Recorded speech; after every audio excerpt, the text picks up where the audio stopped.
شاہنامہ اسلام اسی کے نام سے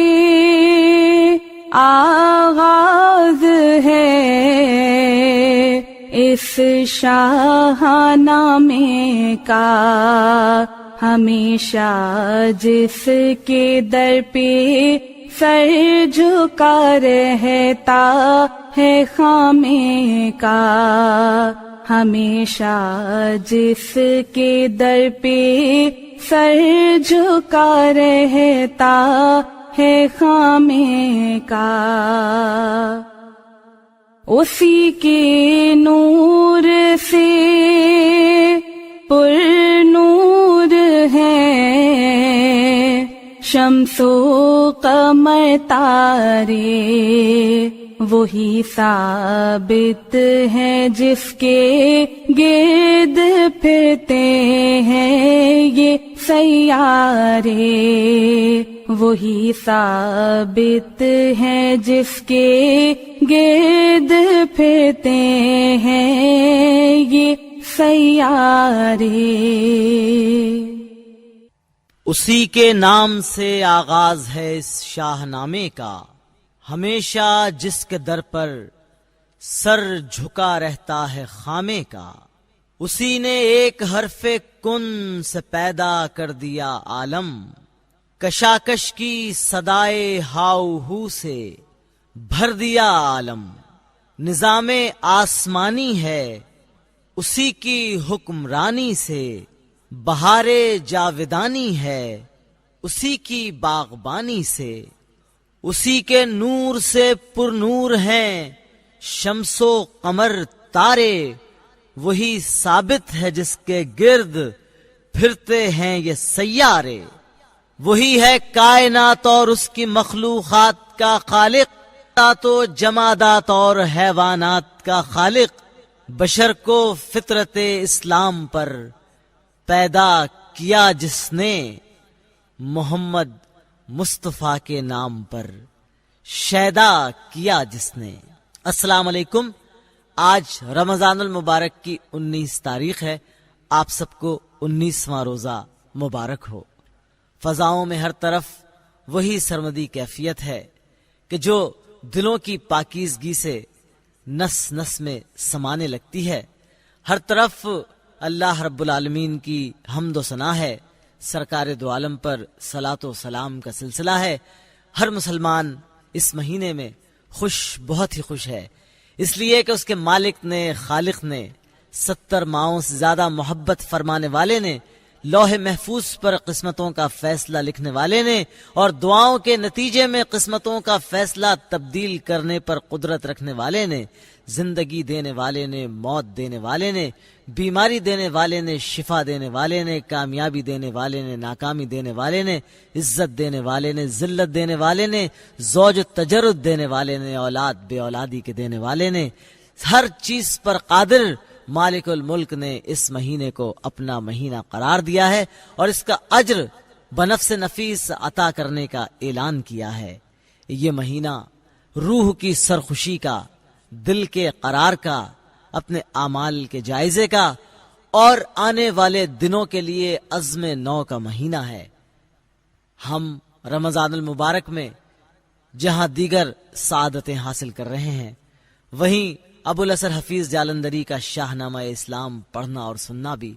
ایک بڑی سعادت سے کم نہیں ہے، اس لیے کہ ہر وہ تذکرہ، ہر وہ ذکر، ہر وہ کتاب، ہر وہ تخلیق جس کی وجہ سے دل میں اللہ کی محبت دو چند ہو جائے اور سرکار دو عالم کی محبت سے دل میں ایک خوشی کسی کیفیت پیدا ہو جائے، وہ تذکرہ عظیم ہے۔ اسلام کی تاریخ ایک حیرت انگیز تاریخ ہے، اسلام کی تاریخ ایک چونکا دینے والی تاریخ ہے۔ دنیا نے بہت سے انقلابات دیکھے، بہت سے تغیرات دیکھے، بہت سے فاتحین دیکھے، بہت سی فتوحات دیکھی، بڑی تہذیبوں کو مد و جزر ہوتے ہوئے دیکھا، زیر و زبر ہوتے ہوئے دیکھا، عروج و زوال کی کہانیاں دیکھیں، نشیب و فراز کے نقشے دیکھے، لہو رنگ داستانیں دیکھیں، مگر اسلام کی تاریخ ان سب سے حیرت انگیز اور ان سب سے زیادہ عجیب و غریب تاریخ ہے۔ یہ ایک ایسے فاتح عالم کی تاریخ ہے کہ جس نے کہا کہ خبردار، جنگ میں کھڑی کھیتیوں کو آگ نہ لگانا، معصوم بچوں کو قتل نہ کرنا، عورتوں کی بے حرمتی نہ کرنا، بوڑھوں کو اذیت نہ دینا، خبردار جو ہتھیار ڈال دیں ان کے ساتھ نرمی کا، صلح کا، محبت کا معاملہ کرنا، خبردار کہ جو باج گزار ہو جائیں، جو ذمہ بن جائیں، ان کی عزت کا، آبرو کا، جان و مال کا پورا خیال رکھنا، ہر عہد نامے اور صلح نامے پر پورا اترنے کی کوشش کرنا، اپنی طرف سے کسی جنگ میں، قتال میں، جدال میں کبھی پہل نہ کرنا۔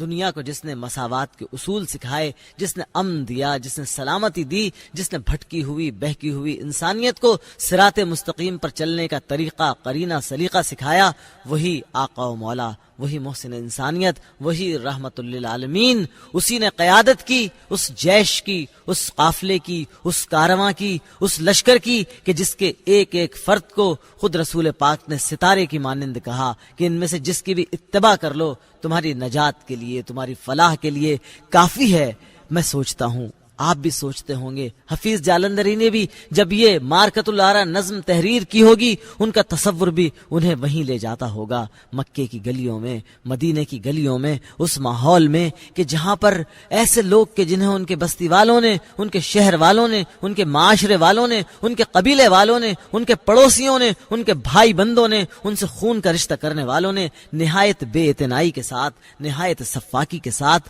نکال دیا، جن پر عرصہ حیات تنگ کر دیا، جنہیں 3 برس شیب ابی طالب میں محصور کر کے رکھا، جن سے نہ رشتہ کرتے تھے، نہ ناتا کرتے تھے، نہ تقریبات میں بلاتے تھے، نہ ان سے بات کرتے تھے، ان پر ہنسا کرتے تھے، ان کی تضحیک کرتے تھے، ان کا مذاق اڑاتے تھے، ان کو تنگ کرتے تھے، انہیں ہر طرح سے ستاتے تھے، اس کے باوجود وہ کیسے صابر لوگ تھے، انہیں اللہ پر کتنا یقین تھا۔ اس موقع پر حضرت سمیہ یاد آتی ہیں، کیا ایمان تھا، کیا تقویٰ تھا، کیا دنیا کسی عورت کے اس ایمان کی مثال پیش کر سکتی ہے کہ ان کو انتہائی مارا گیا، زد و کوب کیا گیا، بہت ہی تضحیک اڑائی گئی۔ اس کے بعد ابو جہل نے کہا کہ اب بھی مان جا، اگر تو محمد اور محمد کے خدا پر سے اپنے ایمان کو ختم نہیں کرتی تو بڑے بھیانک انجام سے تجھے دوچار کر دوں گا، مگر ان کی زبان پر حق جاری تھا، ان کے دل میں حق اتر چکا تھا، انہوں نے ابو جہل کی ہر بات ماننے سے انکار کر دیا۔ اس کے بعد ایک ایسا ظلم کیا گیا، ایک ایسا ستم کیا گیا، ایسی شقاوت کا مظاہرہ کیا گیا، ایسی صفاکی کا مظاہرہ کیا گیا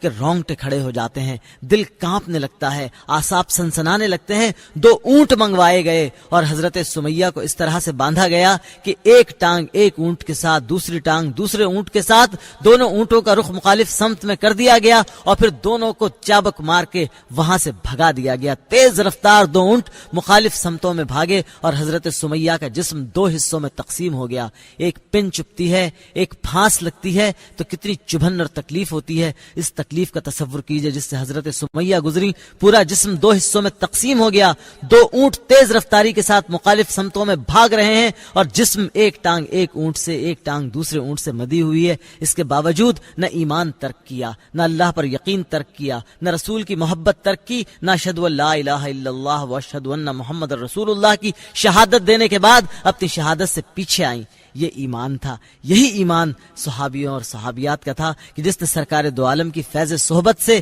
ایک ایسے کردار کا مظاہرہ کیا کہ جب 1150 افراد کو لے کر ابو جہل میدان میں اترا ہے، جو جدید ترین اس وقت کے ساز و سامان سے، اسلحہ سے لیس تھے، ان کے ساتھ کیا نہیں تھا؟ ساری دولت تھی، خزانہ تھا، عرب کے شاہ سوار تھے، نیزے باز تھے، شمشیر زن تھے، پہلوان تھے کہ جو عکاس کے میلے میں آ کر اپنی بہادری کی داستانیں سناتے تھے۔ انہیں دیکھ کر یہ کہا گیا تھا کہ ایسا لگتا ہے کہ قریش نے آج اپنے سارے ہیرے اگل دیے ہوں۔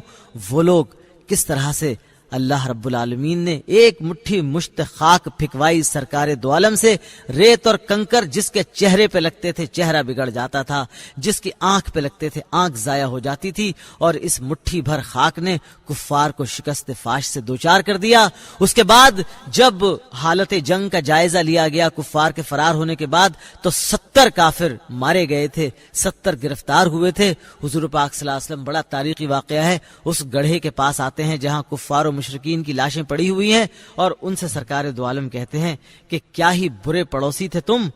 تبری نے لکھا ہے کہ خاتم النبیین حضور پاک حضرت محمد مصطفیٰ صلی اللہ علیہ وسلم واپسی سے قبل اس گڑھے کے قریب تشریف لے گئے جس میں روسائے قریش دفن کیے گئے تھے، اور ان میں سے ایک ایک کا نام لے کر پکارا اور فرمایا کہ کیا تم نے اس وعدے کو حق پایا جو خدا نے میرے ذریعے تم سے کیا تھا؟ تحقیق میں نے تو اس وعدے کو حق پا لیا ہے جو خدا نے مجھ سے کیا۔ پھر فرمایا کہ اے اہل قلیب، تم اپنے نبی کے بہت برے رشتہ دار تھے، تم نے مجھے جھٹلایا اور دوسروں نے میری تصدیق کی، تم نے مجھے میرے وطن سے نکالا اور دوسروں نے مجھے پناہ دی، تم نے میرے ساتھ قتال کیا اور دوسروں نے میری نصرت کی، دیکھو۔ اور حضرت عمر نے اس موقع پہ کیا کہ یا رسول اللہ، یہ تو اب مردے ہیں، یہ کیا سنیں گے؟ سرکار نے فرمایا میری بات وہ تم سے زیادہ سن رہے ہیں مگر ان کو مقدور جواب نہیں۔ یہ موقع، یہ منظر اللہ رب العالمین نے اپنی حقانیت کو سچ ثابت کرنے کے لیے اپنے نبی کو اور اس کے اصحاب کو دکھایا ان کی دعاؤں کے نتیجے میں۔ اس کے بعد پھر صورتحال یہ بنتی ہے کہ سرکار دو عالم کے سامنے معاملہ آتا ہے کہ یہ جو اسیران بدر ہیں ان کو رہا کر دیا جائے کہ قتل کر دیا جائے۔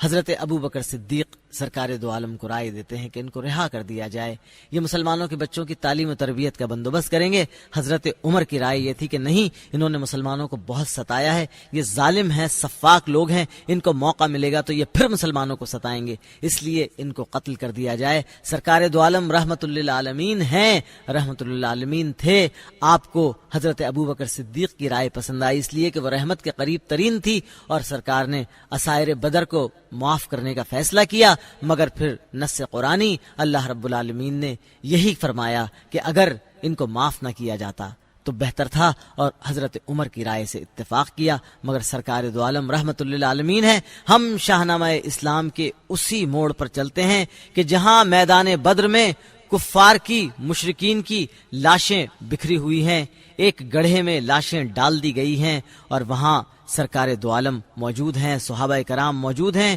کل 14 اصحاب رسول نے جام شہادت نوش کیا، جن میں سے 6 مہاجرین اور 8 انصار تھے۔ آگے چلتے ہیں شاہنامہ اسلام کے واقعات کے جب خبر پہنچتی ہے مکے میں کہ اس بری طرح سے لشکر کفار کو شکست سے دوچار ہونا پڑا تو اہل مکہ ماننے سے انکار کر دیتے ہیں۔ انہیں یقین نہیں آتا کہ یہ پہلوان، یہ طاقتور، یہ شہزور محمد اور اس کے کمزور ساتھیوں سے پٹ سکتے ہیں، مار کھا سکتے ہیں، شکست سے دوچار ہو سکتے ہیں۔ شکست کا یہ صدمہ ایسا جاں تھا کہ ابو لہب اسی صدمے کے تحت بیمار ہو کے مر گیا، اور اس کے بعد پھر قریش کی سالاری کا تاج ابو سفیان کے سر پر آیا کہ جو اس وقت تک مسلمان نہیں ہوئے تھے، اور وہیں پر ابو سفیان کی بیوی ہند نے یا ہندا نے یہ قسم کھائی کہ میرے باپ کو، میرے چچا کو اور میرے بھائی کو جس حمزہ نے قتل کیا ہے میں بھیانک انتقام لوں گی، میں اس کی لاش کا مسئلہ کروں گی، میں اس کا جگر کلیجہ چباؤں گی۔ یہیں سے ہند جگر خار کے نام سے موسوم ہوئی۔ ہم چلتے ہیں شاہنامہ اسلام کے اسی موڑ پر کہ جہاں کل ہم موجود تھے میدان بدر میں۔ ہوئے مقتول 70 حملہ آور جنگ کے اندر، پڑے تھے جا بجا پامال خاک و رنگ کے اندر،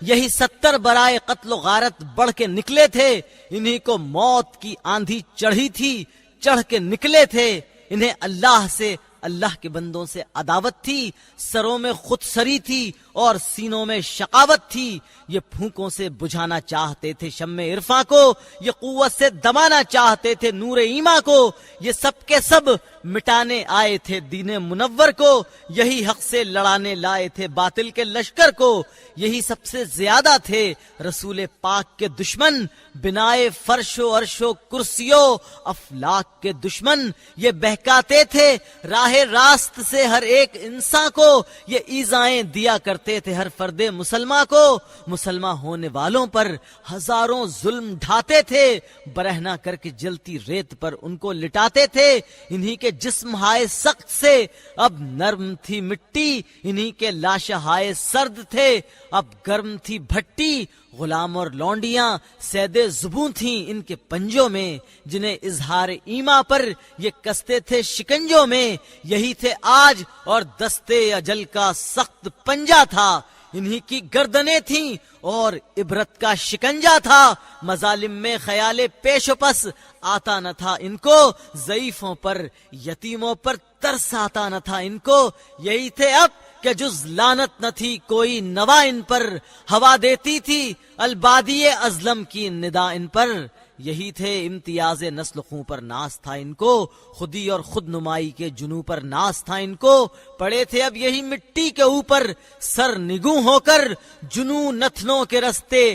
بہ رہا تھا موج خوں ہو کر، یہی تھے وہ جو لت کر آئے تھے سامان کثرت سے، بہانے کے لیے ایمان کو طوفان کثرت سے، وہ کثرت آج ایمان کے مقابل غرق ذلت تھی کہ اس کثرت کی فاتح ایک وحدت کیش ملت تھی، یہی ابو جہل ظلم و جور سے ہرگز نہ تھکتا تھا، یہی اب منہ کے بل مٹی کے بستر پر سسکتا تھا، اٹھا تھا کعبہ توحید کی تخریب کرنے کو، رسول اللہ کی تکذیب کرنے کو، مسلح اور تناور ساتھیوں کو لے کے آیا تھا، مثال ابرہہ ان ہاتھیوں کو لے کے آیا تھا، کہاں تھے اب وہ ساتھی، کون تھا پرسان حال اس کا، پڑا تھا توق بن کر اس کی گردن میں وبال اس کا، بتوں کی بندگی کرنے میں گزری تھی حیات اس کی، مدد کرنے نہ آئے وقت پر لاتوں منات اس کی، بوقت جانکنی حسرت کفے افسوس ملتی تھی، تمنا پیٹتی تھی جان رہ رہ کر نکلتی تھی، عذاب جانکنی میں مبتلا تھا دشمن ایمان، سرہانے مسکراتے تھے کھڑے شیطان کے ارماں، پڑے تھے ہر طرف شمشیر و خنجر برچیاں بھالے، جنہیں ایک ایک کر کے چن رہے تھے اب خدا والے، زمین پر پھیلتا جاتا تھا وقت عصر کا سایہ، کہ اتنے میں اچانک ایک مجاہد اس طرف آیا، ابو جہل لئیں کو اس جگہ دم توڑتے پایا، تڑپتے لوٹتے منہ پیٹتے سر پھوڑتے پایا، نظر آیا جو یہ نقشہ جہنم کے مسافر کا، پکارا نام لے کر اور پوچھا حال کافر کا، لائنیں کھول دیں بے نور پتھرائی ہوئی آنکھیں، وہ زہرآلود آنکھیں مردنی چھائی ہوئی آنکھیں، کہا ابو جہل نے یہ کون ہم کو تنگ کرتا ہے کہ پیر اتنے بڑے سردار کی گردن پہ دھرتا ہے، کہا الحمدللہ الذی اغزا کا غازی نے کیا خارو زبوں تجھ کو خدا کی کار سازی نے، خدا سے عفو کا طالب ہو اب بھی جی اگر چاہے،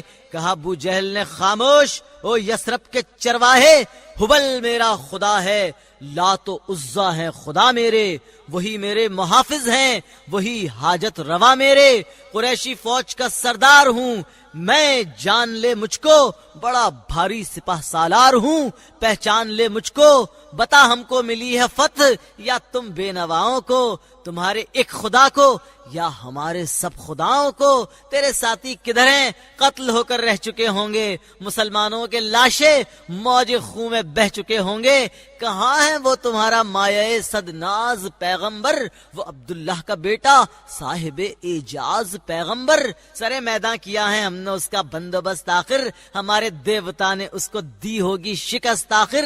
مجاہد نے کہا او دشمن دین او ستم آرا، خود اپنی آنکھ سے کر اپنی بربادی کا نظارہ، ملی پاداش حملہ آوری تیغ آزماؤں کو، کہ دی حق نے شکست فاش باطل کے خداؤں کو، پرے ہیں پیدلوں کے اب نہ وہ جنگی رسالہ ہے، خدا کا اور محمد مصطفیٰ کا بول بالا ہے، کیا کفار کو اللہ نے خارو زبوں آخر، ہوا اس لعنتی کثرت کا جھنڈا سر نگوں آخر، فضا میں دیکھ لہراتا ہوا اسلام کا پرچم، برائے اہل عالم امن کے پیغام کا پرچم، وہ کثرت مٹ گئی ایمان قلت دیکھ او کافر، نگاہ واپسی تھے اپنی ذلت دیکھ او کافر، جو آئے تھے کہ چھینے حق آزادی شریفوں سے، ہوئے سب 313 ضعیفوں سے، یہ کیا ہے ایک ادنا سا کرشمہ قدرت حق کا، گناہ سے توبہ کر طالب ظالم رحمت حق کا،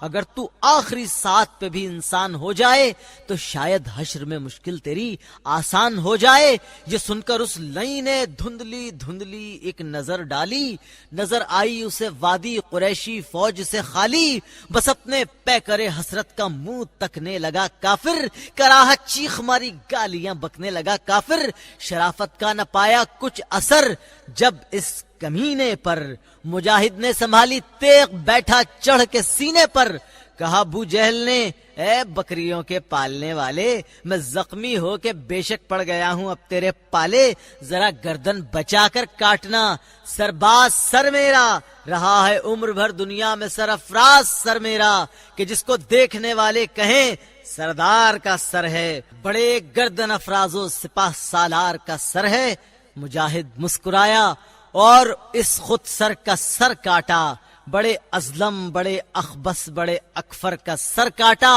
چلا شاہ دو عالم کی طرف دشمن کا سر لے کر، برائے نظر نخل فتح و نصرت کا ثمر لے کر۔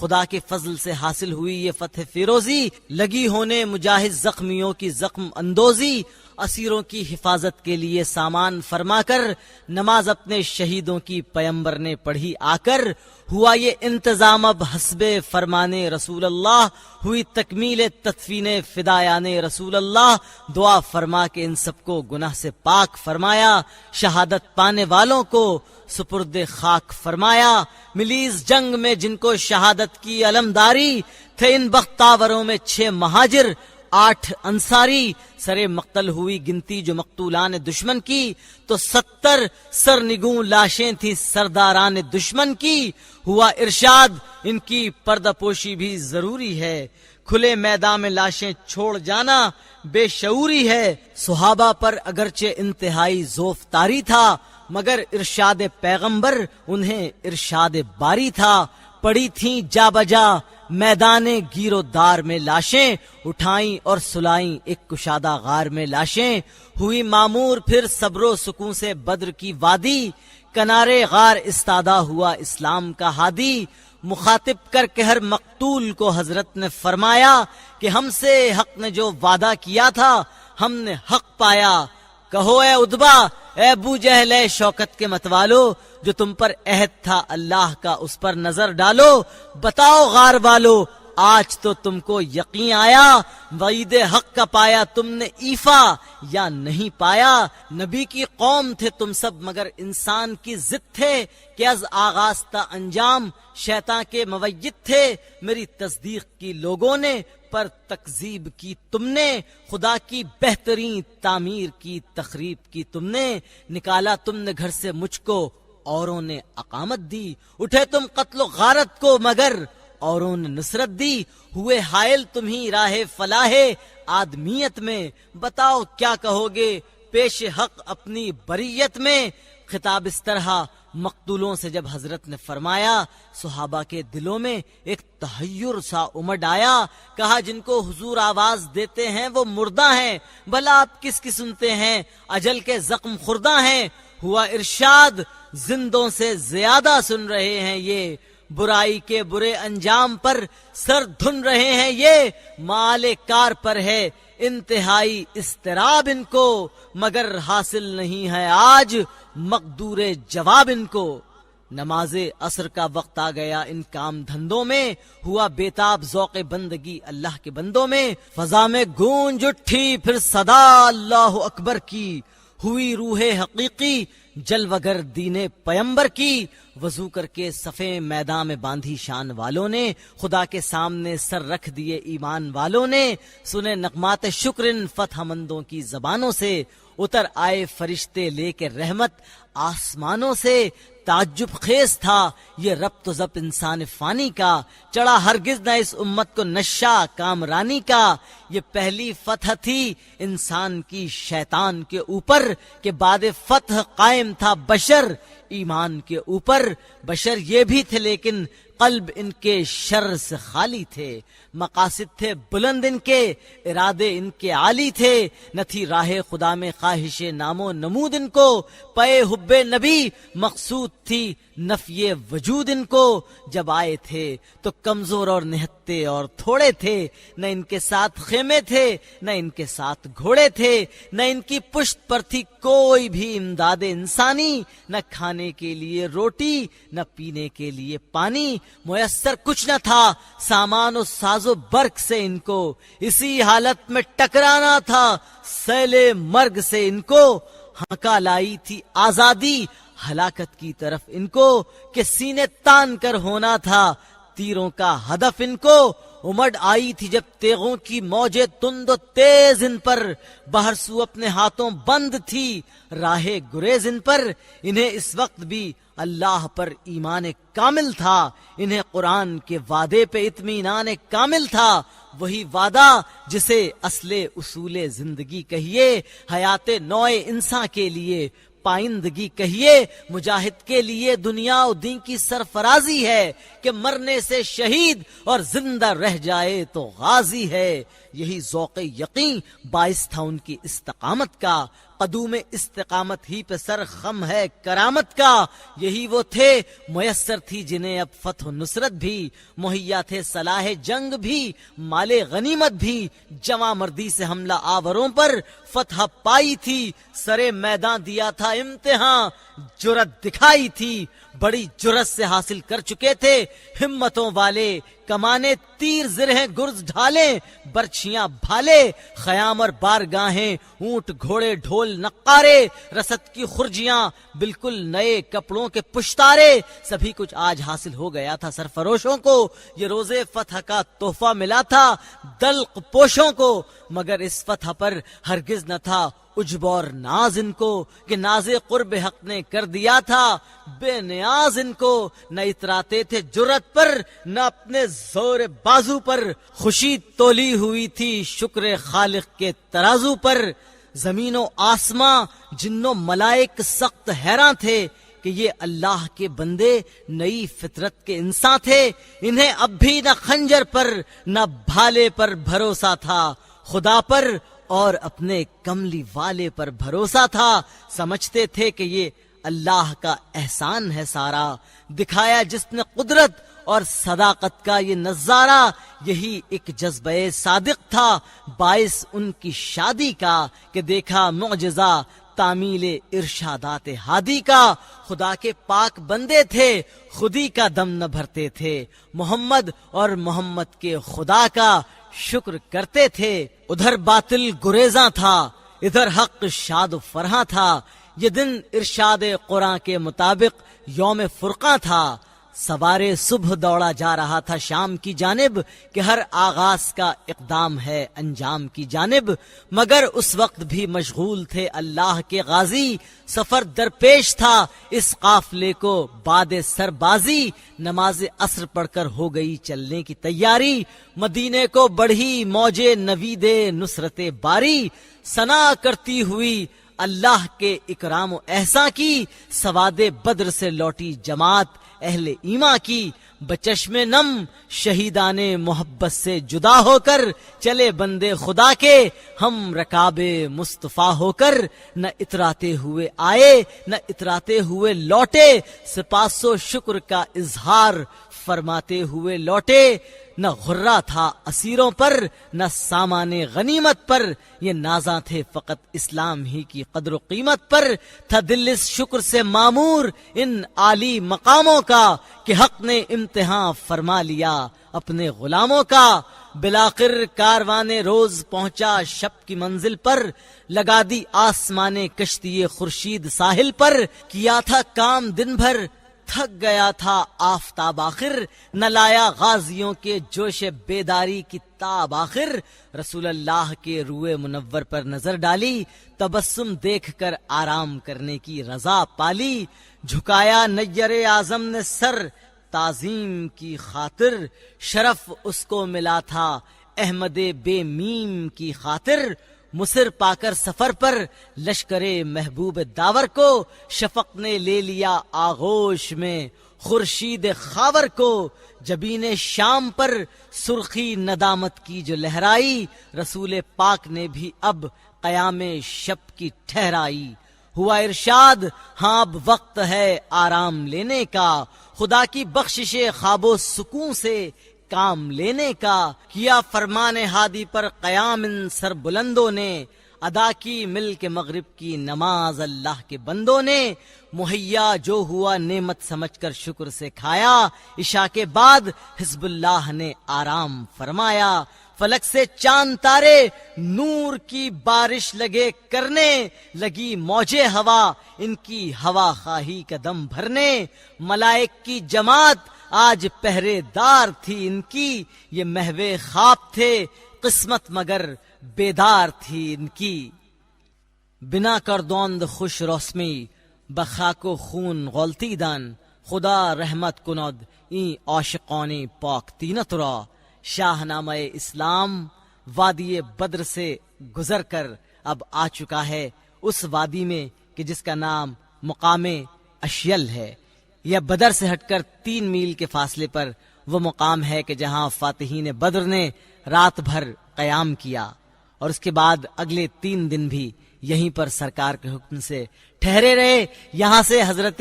زید جاتے ہیں سرکار کے کہنے پر فتح کی نوید لے کر جانب یثرب۔ وہاں پہنچ کر جب محمد اور اصحاب محمد کی کامیابی کی، فتح کی اور قریش کی ناکامی کی خبر سناتے ہیں تو یہودی مشرکین اور منافقین اور کفار ان کا مذاق اڑاتے ہیں، کہتے ہیں کہ یہ محض جھوٹ ہے، یہ محض دل کا بہلاوا ہے، یہ محض تسلی ہے۔ اب تک تو محمد اور اصحاب محمد خاکم بدہن تباہ ہو چکے ہوں گے، ان میں سے بیشتر ہلاک اور زخمی ہو چکے ہوں گے۔ کفار مکہ نے ان کو بری طرح ہزیمت سے دوچار کر دیا ہوگا۔ عتبہ بن ربیعہ نے، شیبہ نے، ولید نے، امیہ ابن خلف نے، ابو جہل نے، اکرمہ نے اور بڑے بڑے پہلوانوں نے مل کر اب تک تو ان کا قیمہ کر دیا ہوگا۔ مگر یہاں بات یہی سچی تھی۔ حضرت اسامہ جو بچے تھے، اسامہ بن زید، اس بات پر بہت بے چین، بہت مضطرب، بہت ناراض تھے، اور ان کے تانوں کا جواب بڑھ بڑھ کے دیتے تھے۔ آ کر والد سے پوچھا کہ یہ کیا کہتے ہیں، یہ کیوں مذاق اڑاتے ہیں، آپ مجھے بتا دیجئے کہ امر واقعہ کیا ہے۔ حضرت زید کہتے ہیں کہ بیٹا، اللہ نے اللہ اور اس کے رسول کو سرفراز کیا ہے، اگر یہ بات نہ ہوتی اور وہاں مسلمانوں پر برا وقت ہوتا، شکست کے آثار ہوتے، تو تمہارا باپ شہید ہو جاتا یا بری طرح زخموں سے چور ہوتا۔ میں وہاں سے کیا ڈر کے بھاگ آیا ہوں، میں وہاں سے کیا فرار ہو کر آیا ہوں۔ اگر وہاں وغا برقرار رہتی، جنگ جاری رہتی، تو تمہارا باپ مدینے کبھی واپس نہیں آتا۔ حضرت اسامہ کا دل مطمئن ہو گیا۔ یہ وہی اسامہ ہے کہ سرکار دو عالم کی رحلت کے بعد حضرت ابوبکر صدیق نے سخت مخالفت کے باوجود لشکر اسامہ فرمان رسول کے مطابق روانہ فرمایا تھا۔ شاہنامہ اسلام ہم آج اس موڑ پر روک دیتے ہیں۔ سرکار دو عالم اور اصحاب رسول بدر سے 3 میل کے فاصلے پر رک گئے ہیں، قیام کیا ہے۔ ہم بھی یہاں قیام کرتے ہیں انشاءاللہ العزیز۔ کل اسی مقام سے آغاز سفر کریں گے تاریخ اسلام کا۔ اب اجازت دیجیے، اللہ حافظ۔